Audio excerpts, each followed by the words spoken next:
빌라도가 이르되 어찌미냐 무슨 악한 일을 하였느냐. 그들이 더욱 소리질러 이르되 십자가에 못 박혀야 하겠나이다 하는지라. 빌라도가 아무 성과도 없이 도리어 밀란이 나려는 것을 보고 물을 가져다가 무리 앞에서 손을 씻으며 이르되 이 사람의 피에 대하여 나는 무죄하니 너희가 당하라. 백성이 다 대답하여 이르되 그 피를 우리와 우리 자손에게 돌릴지어다 하거늘 이에 바라바는 그들에게 놓아주고 예수는 채찍질하고 십자가에 못 박히게 넘겨주니라. 아멘. 11절 12절 보시면 예수께서 총독 앞에 쓰였어요. 총독이 물어 이르되 내가 유대인의 왕이냐. 예수께서 대답하십니다. 내 말이 옳도다. 12절에 대제사장들과 장로들이 고발을 당하되 아무 대답도 아니하시는지라. 총독에게 대답하시죠. 유대인의 왕이냐. 맞다. 네 말대로 내가 유대인의 왕이다. 그런데 대제사장들과 장로들에게 고발을 당하는데 아무 대답도 안 하셨다라고 합니다. 그러니까 예수님은 이런 거예요.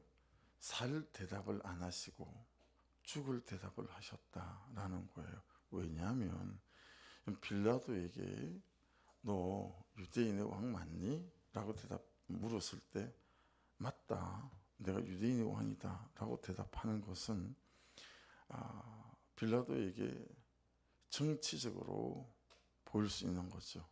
예, 그렇죠? 여러분 유다가 지금 로마의 속국이에요. 정복한 땅이죠.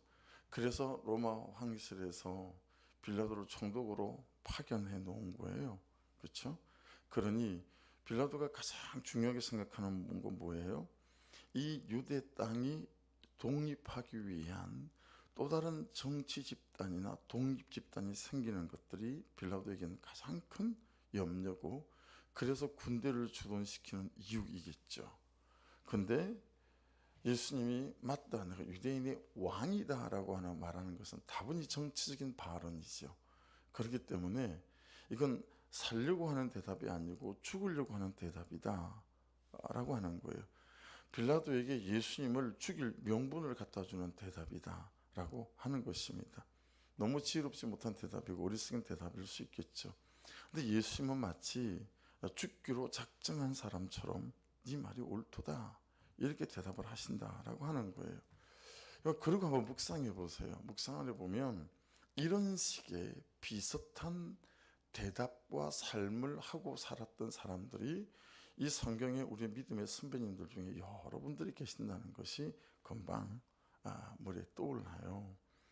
한결같이 죽기로 작정한 사람들인 것처럼 타협하지 않는 걸음으로 자기 인생의 걸음을 걸어가는 분들이 많이 있었죠. 그냥 한 분만 예를 든다면 한두 사람만, 다니엘서 3장 18절에 보면 우리의 믿음의 선배 중에 사드락과 메삭과 아벳느고가 나오죠. 이건 다니엘의 세 친구예요. 그렇죠? 그게 다니엘 3장 18절 말씀이에요. 그렇게 하지 아니하실지라도 왕이요 우리가 왕의 신들을 섬기지도 아니하고 왕이 세우신 금 신상에게 절하지도 아니할 줄을 아옵소서. 이 말이 여러분 완전 열받았어요. 예, 그렇죠? 그래가지고 풀무불을, 대장간에 쇠를 녹이는 풀무불을 7배나 더 뜨겁게 만들죠. 빨간 벽돌을 구워내는 그런 이제 풀무불은 3,000도씨 정도 되거든요. 어지간하게 불을 떼워서는 2,800도를 잘 넘어서지 않는다고 합니다. 그래서 그런 데는 가면 소금이 잔뜩 쌓여 있어요.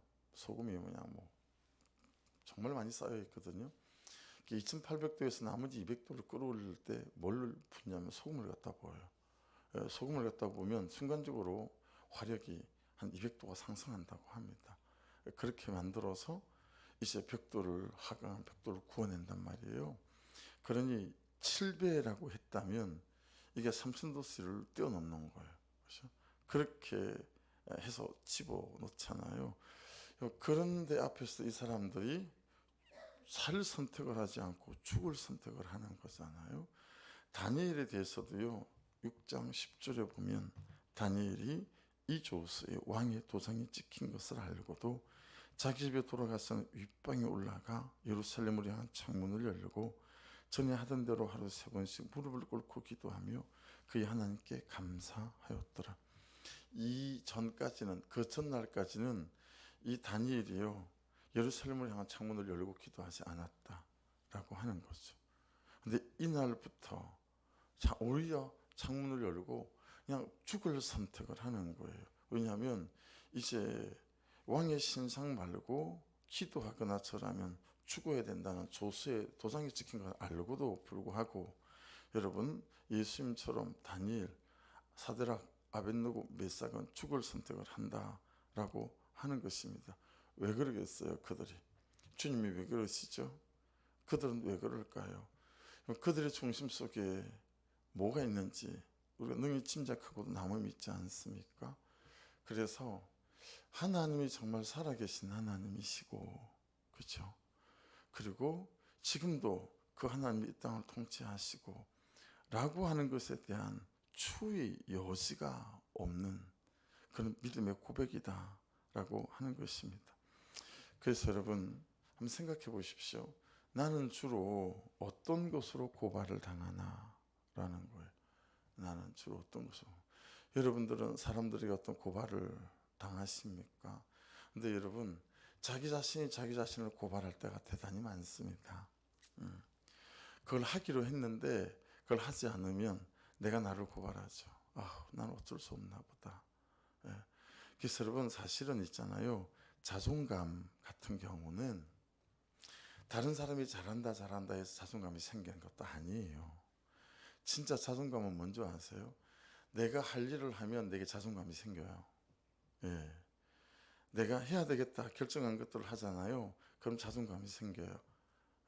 근데 내가 하기로 해놓고 안 하면 정말 자존감이 떨어져요. 내가 나에게 대해서 실망하는 거거든요. 마찬가지입니다. 주로 다른 사람에게 고발당하는 경우보다 내가 나를 고발하는 경우가 상당히 많이 있는 거죠. 자, 그런데 여러분 다른 사람으로부터 고발을 당할 때 나는 주로 어떻게 반응하나 한번 자기 자신을 묵상해 보십시오. 아내한테 고발당할 때, 남편에게 고발당할 때 어떻게 반응하십니까? 요즘은 정말 들을 말을 들었습니다. 그러면 잘 되십니까? 하루 뒤에 되시는 분들도 있고 그냥 아내와 울그락불그락 하던 그 장면을 지난 뒤에 출근하면서 회사에 들어가서 몇 시간 지난 뒤에 내가 참 들을 말을 들었네. 그 고발에 대해서 내가 인정되는 경우도 있고 그냥 잘 훈련되어져 가셔서 나를 고발당하는 그 순간에 바로 그죠 해석되어지고 또 내가 들을 말을 들었습니다. 그런 나보다 옳도다 이런 반응이 될 수도 있겠죠. 주님처럼 아무 대답을 안 하는 것이 아니라 온갖 대답을 하는 이유가 무엇입니까? 우리가 고발을 당할 때마다 한마디 하면 10마디로 그죠? 그렇게 우리가 대답하는 이유가 어디에 있겠어요? 여러분 우리가 십자가를 질 마음이 없는 거죠. 주님은 십자가를 져야 되시기에 죽을 대답을 하지 않고 살 대답을 하지 않고 죽을 대답을 하시는 거예요. 근데 우리는 십자가를 질 마음이 없어요. 이 가정을 위해서든 남편과 아내를 위해서든 뭐 직장을 위해서든 십자가를 질 마음이 없는 거예요. 그를 위해서. 그러니까 내가 왜 그래야 되는데 라고 생각을 하는 거 아니겠어요? 따져 묻는 것이 옳은 것이라고 하는 세상 아닙니까? 그렇죠? 옳고 그름을 나누는 것이 지혜로운 것이라고 생각합니다. 이기주의, 자기밖에 모르는 자기애, 절대로 손해보지 않으려고 하는 마음. 그러니까 여러분 속지 말아야 합니다. 이거 성품의 문제 아닙니다. 이건 성품의 문제다라고 치부하시는데 아니요, 절대 그렇지 않아요.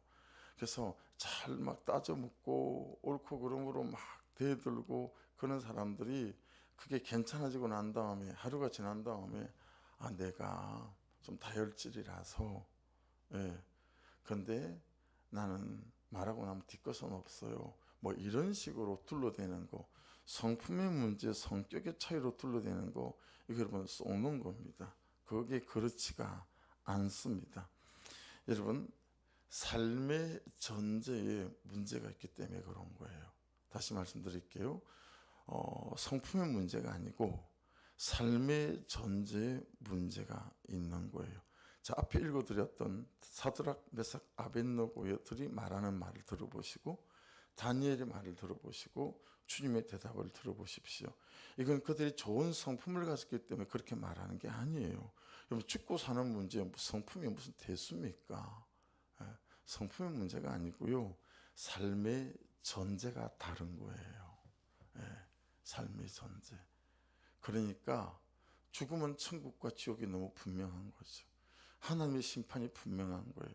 이 전제는 현실을 살아가는 우리의 선택에 있어서 굉장한 차이를 만들어냅니다.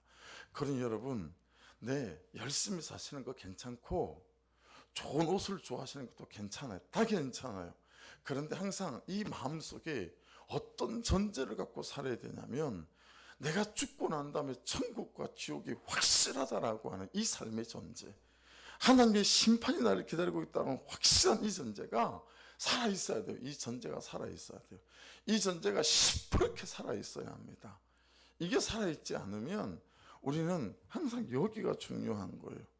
그러니 풀무불 속에 들어갈 선택을 하겠습니까? 죽는다는 사실을 아는데 창문을 열어놓고 예루살렘을 향해서 무릎 꿇고 기도를 하겠냐고요.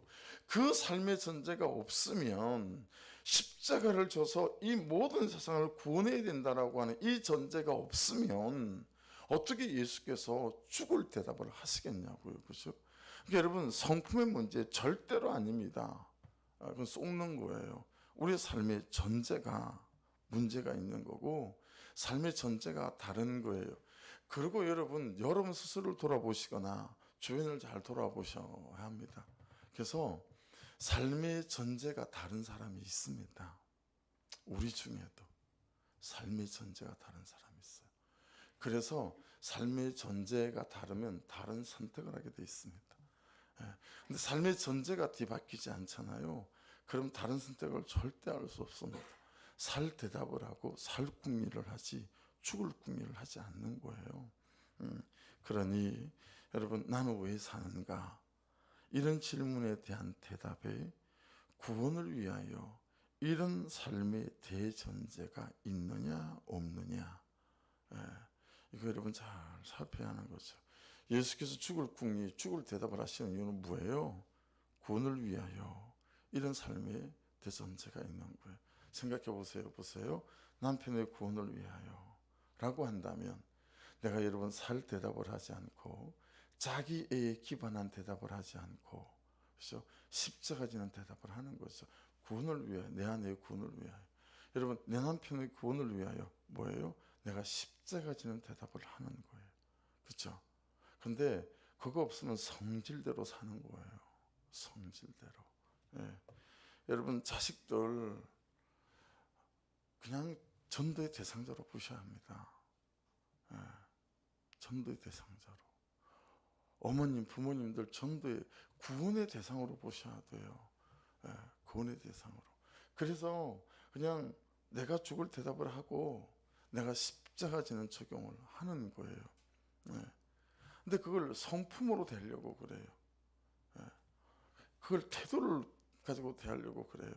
그러니 항상 우리가 이제 실패하는 국면에 접어드는 것 아니겠습니까? 그러니까 구원이 전제가 되지 않으니까, 구원을 위하여 뭐 이런 삶의 전제가 없으니까 고발을 당하면 가만 못 있습니다.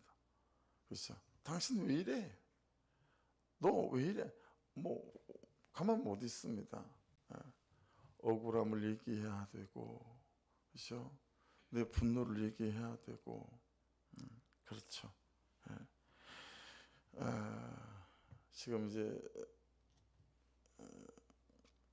양육하면서 불신결혼, 그 대목에 있어서 말이에요.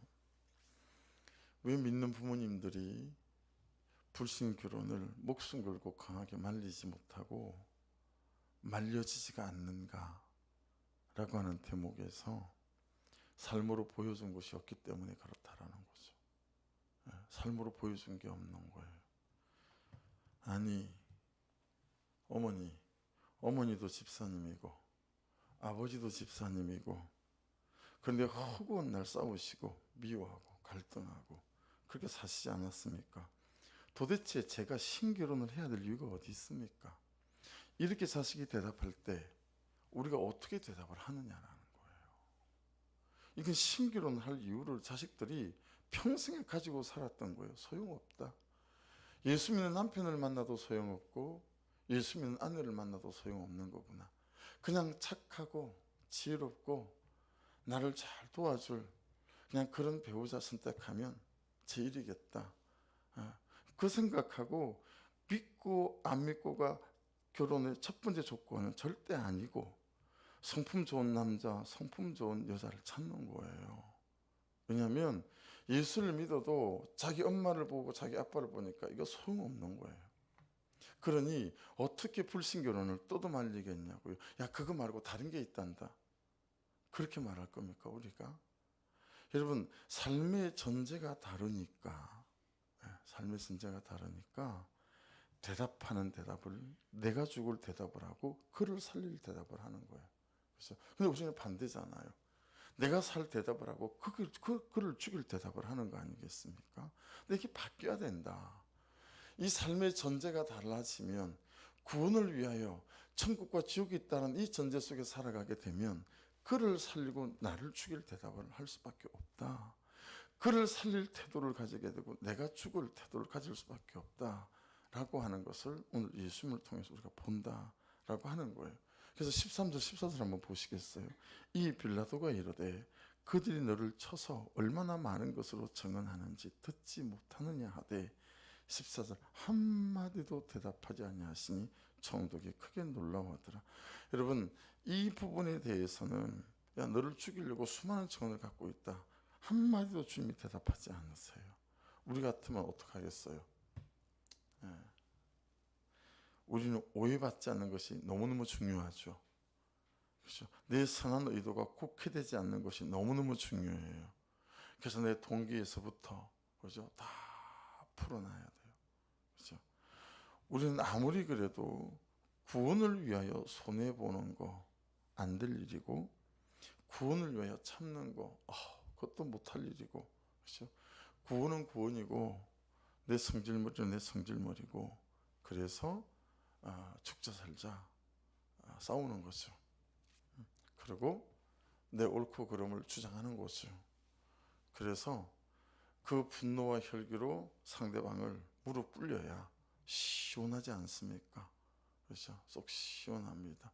그러면서 주변에서 내 편을 만들려고 하고 누군가 내 편을 들어주면 의기양양하고 이겼다 싶고 그렇게 우리가 삶의 방식을 살아가고 있지 않습니까?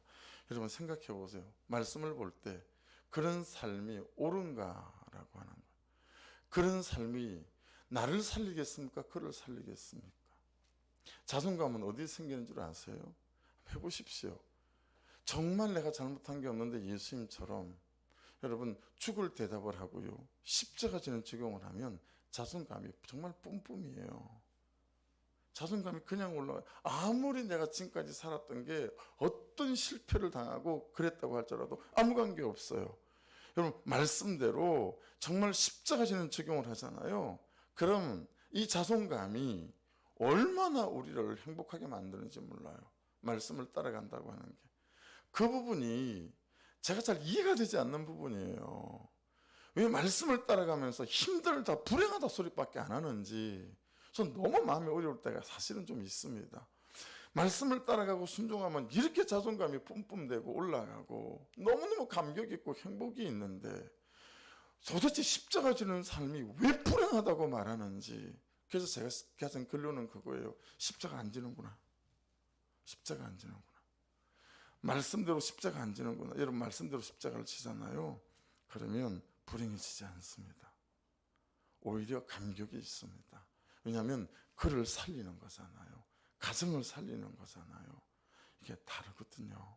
그래서 여러분 저와 여러분이 제대로 십자가를 지고 십자가를 배워가는 그런 고난주간 될 수 있기를 주의 이름으로 축복합니다.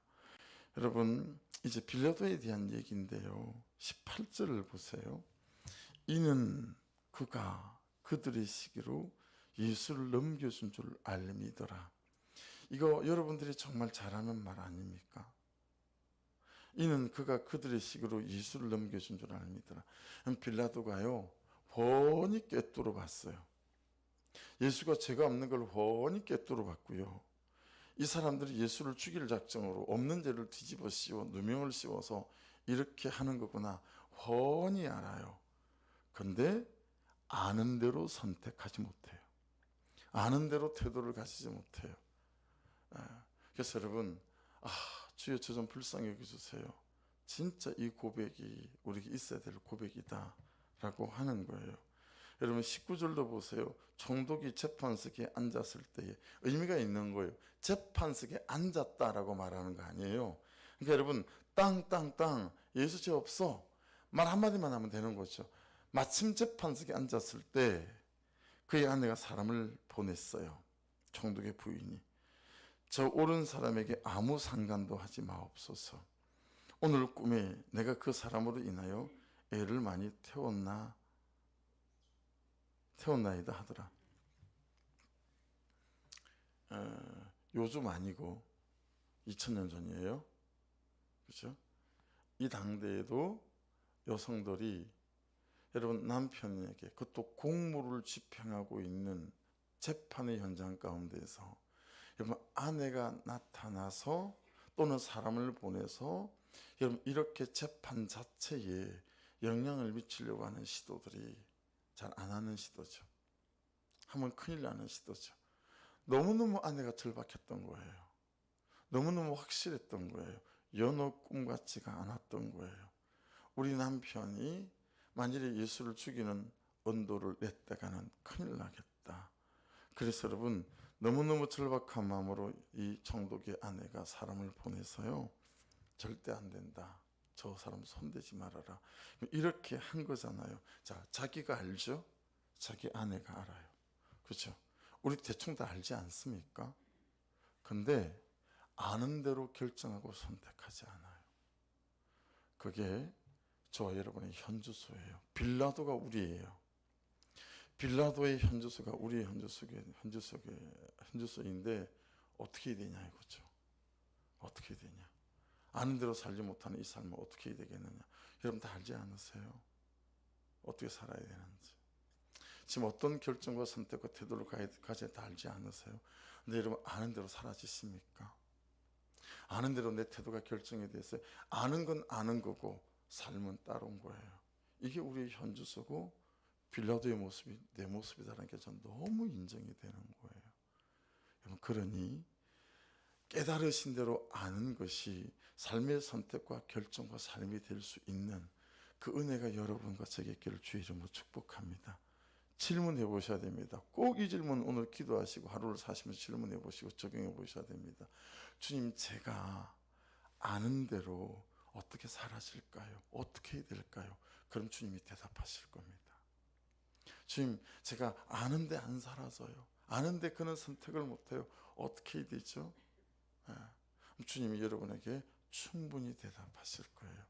그러면 그 대답을 가지고 여러분 어떻게 살아야 될지 목자에게든 그리고 물어봐 주십시오. 그래서 그거를 목장 안에든 몇 사람에게 공론하십시오. 이 질문을 가지고 여쭈었더니 이런 감동을 주시고 말씀으로 대답하셨습니다. 그래서 이렇게 살기로 하니 기도해 주십시오. 그리고 중간중간 저를 체크해 주십시오. 여러분 이런 공격적인 내 삶을 삶으로 가져가려고 하는 이런 선택을 우리가 하지 않는다라고 하는 거예요. 그냥 어물슬쩍 넘어가요. 그게 너무 중요해 보여요. 여러분 대제사장들이 뭐라 그러든 백성의 장로들이 뭐라 그러든 군중들이 뭐라 그러든 최종 결정권을 가진 사람은 누구죠? 빌라도예요. 다시 말씀드려볼게요. 여러분의 남편이 뭐라 그러든 여러분의 자녀들이 뭐라 그러든 여러분의 현실이 뭐라 그러든 여러분 최종 결정을 가진 사람은 여러분 자신이에요. 그렇죠? 현실이 뭐라 그래도 최종 결정권을 가진 사람은 여러분이에요. 여러분이 안 하기로 결정하면 되는 거예요. 여러분이 하기로 결정하면 되는 거예요. 근데 안 해야 될 일 안 하기로 결정하지 않는 거예요. 해야 될 일을 해야 되기로 빌라도처럼 결정하지 않는 거예요. 예수는 죄가 없다. 땅땅땅 이 한마디면 끝이 나는 일이에요. 근데 빌라도는 죄가 있다 없다가 기준이 아니고, 그렇죠? 빌라도가 예수님이 죄가 있다 없다 이게 기준이 아니고, 24절을 보시면 24절을 보실래요? 밀란이 나려는 것을 보고, 밀란이 나려는 것을 보고, 그러면 총독자리가 날아갈 수 있거든요. 밀란이 일어나면. 이것 쳐다보고, 이게 빌라도의 기준이었습니다. 예, 이게 빌라도의 기준이었어요. 밀란이 나려는 것을 보고. 그러니까 현실이죠. 그렇죠? 자기 살 궁리밖에 안 하는 것입니다. 예수님은 죽을 궁리만 하시고, 그리고 빌라도는 살 궁리만 하고. 우리가 그러지 않나요? 내 살 궁리밖에 안 해요. 그리고 아내 죽일 궁리하고 남편 죽일 궁리만 해요. 그렇죠? 근데 예수님은 자기가 죽어 세상을 살릴 뿐만 아니라 부활의 첫 주인공이 되셨고, 빌라도는 살 궁리만 하다가 영원히 예수를 죽인 주범으로 역사의 길이 남게 되어집니다. 우리가 오늘 새벽에도 빌라도 얘기를 한 거 아닙니까? 오늘 새벽에도, 그죠? 신앙 고백하면서. 예. 이제 뭐 그만치 우리가 자기밖에 몰라요. 그러니 보십시오. 빌라도의 회피 도망갑니다. 직면하지 않습니다. 자기 객관화가 안 됩니다. 살짝 덮고 아무리 없는 것처럼 싹 지나갑니다. 갈등이 싫습니다. 이것은 자기도 죽고 모두를 죽이는 것입니다. 예. 그러니 회피 대신 우리가 선택해야 될 건 뭐죠? 회개하는 것입니다. 회피는 다 죽이지만 회개는 나도 살리고 모두를 살립니다. 예. 여러분, 우리가 말씀을 보면서 자기 죄를 보는 것은 회개하겠다는 것 아닙니까? 그런데 이걸 이리 싫어합니다. 예. 이리 싫어합니다. 죄를 보자는 게 아니고 회개하자는 것 아닙니까? 그죠? 예. 왜 회개해야 합니까? 나도 살고 그도 살리는 길이기 때문에 그렇습니다. 예. 근데 사람들은 회개가 싫어서요, 회피를 선택하는 것 같아요. 예. 회피해놓고 도망해놓고 살짝 덮고 지나가놓고 자기 죄와 자기 삶을 직면하기 싫어서, 예, 싫은 거예요. 말씀 앞에 서는 것이. 나누는 것도 싫고 제 고백도 싫고. 물을 가져다가 무리 앞에서 손을 씻으며 이르되 이 사람의 피에 대하여 나는 무지하니 너희가 당하라. 이게 빌라도의 고백이었잖아요. 세상 최고의 회피이고 변명이고 자기 모순이다 라는 것을 알 수 있어요. 현실, 그 사람, 또 상황, 온갖 이유를 다 끌어다가 회피하고 도망갈 이유로 삼았습니다. 여러분, 우리는 빌라도가 딱 맞지만 빌라도처럼 이 아침부터 이런 선택을 하지 않고 회피 대신 회개로 나아가는 저와 여러분 될 수 있기를 주 이름으로 축복합니다. 나와 나의 죄에 대해서 직면하는 그런 은혜가 있게 될 때, 여러분 나도 살고 그도 살리는 놀라운 그런 은혜의